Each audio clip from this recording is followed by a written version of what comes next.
Kabar baik datang untuk para pegawai di lingkungan pemerintah Kota Palembang. Pemkot Palembang resmi mengumumkan pencairan tunjangan hari raya atau THR tahun 2026.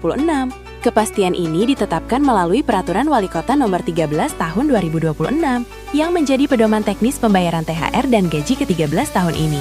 Aturan tersebut juga mengacu pada kebijakan pemerintah pusat melalui Peraturan Pemerintah Nomor 9 Tahun 2026. THR ini akan diberikan kepada sekitar 23.000 pegawai, mulai dari ASN, pejabat negara, hingga pegawai BLUD. Pemerintah Kota Palembang pun telah menyiapkan anggaran sebesar 149 miliar rupiah untuk memastikan seluruh hak pegawai dapat dibayarkan tepat waktu. Menariknya, setiap pegawai akan menerima THR sebesar 1 bulan gaji ditambah 1 bulan tunjangan penghasilan sesuai ketentuan yang berlaku. Diharapkan pencairan THR ini bisa membantu para pegawai memenuhi kebutuhan menjelang hari raya sekaligus membawa kebahagiaan bersama keluarga.